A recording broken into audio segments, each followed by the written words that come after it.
акчанын курулуш ишин өз менен аяктап бердик.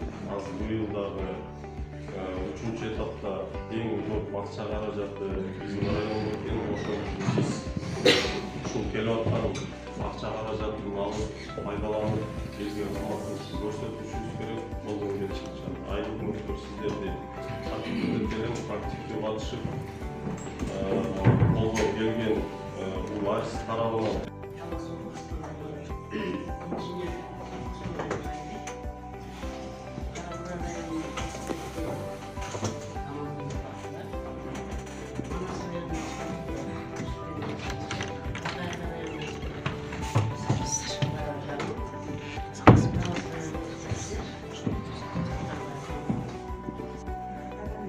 ортосунда келишимдеги ошо көлүк комплекстин терсбетин жою боюнча проект болуп келатат.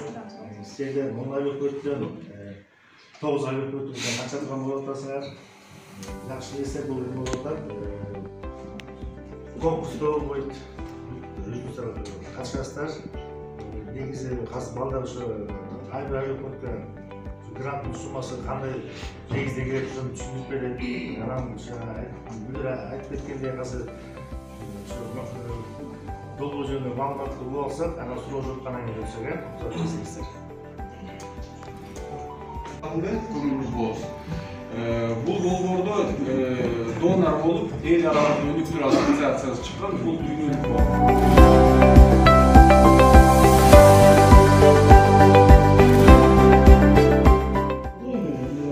минималдуу болсо дагы 3 цикл менен баардыгын камтыганга аракет кылдык. Кийинкиде болсо жанагындай маймак тарылмай туруш керек, себеби маймактар бүгүнкү аристин 3 долбоору катардан иштелет. Бала бакча жаңы эле бүттү, ал эле акыркы бир эми тегерек олтурум болуп жатат. Тегерек олтурумдун максаты ушул долбоор жаңы келген кошумча каржылоо долбоору боюнча толук маалымат берүү жана элдердин суроолоруна жооп берүү боюнча биздин кесиптештерибиз менен келгенбиз. Областтык жетекчибиз Бактыш Элебекович келди, мобилизатор кызматкерибиз Гүлүра Баркубековна жана биздин кесиптештер, бардык райондун эксперттери ушул жерде иш-чараны өткүзүп атабыз. Негизги максат ошол долбоордун максаттары, маселелери менен тааныштырып, кийинки иш-чараны кантип алып баруу боюнча биргеликте талкуулап, ошол бир чечимге келели деп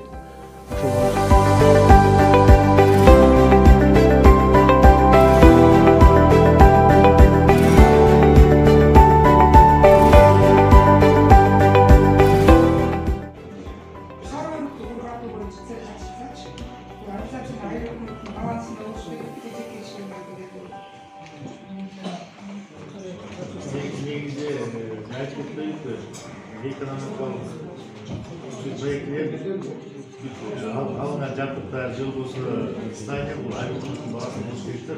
Ошондо айылдын ичинен долбоор түзүп, ошону эсептесек. Жакшы долбоорлордон болуп берсе, ишиңиздерге ийгилик каалайбыз эми буюрса. Сабактарыңыздарга келип катышканга аракет жасайбыз. Окуйбуз, тартып иштешкенге аракет жасайбыз. Экономикалык тез көрүнүшү долбоор экен айыл өкмөттөргө. Бул жагынан чоң рахмат. Ыраазычылык сиздерге.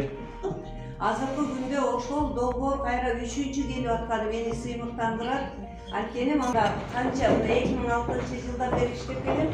ЖИК-колукта иштегенбиз, 8 проектти азыркы күндө толугу менен иштеп атат. Себеп дегенде өкмөттөрдүн кантоору жок болчу, өкмөттөрдүн эч кандай бир алып кете турган иштери да жок эле да. Бизде отурганда өкмөттөр бир эле кулуктун бир комнатасында отурчу. Азыр замтыраган эмебиз бар, конторубуз бар, ограждение биринчиден Аллахка шүгүр кылалы, ыраазычылык билдирем Аристин өкүлүнө, ошо Аристин башындагы отуруп иштеп аткан өкүлдөргө.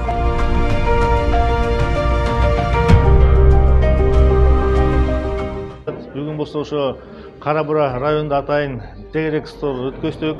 Бул негизги максаты ошо кошумча каржылоонун максаттары, аны кантип пайдаланыш керек, кайсы айыл өкмөттөр келе алат, ошол жөнүндө маалымат айтып кеттик. Бул келаткан кошумча каржылоонун эң негизги жакшы жактары бул өздүк салымдын жоктугу болуп эсептелет да. Бүт айыл өкмөттөр конкурс жок, катыша алат.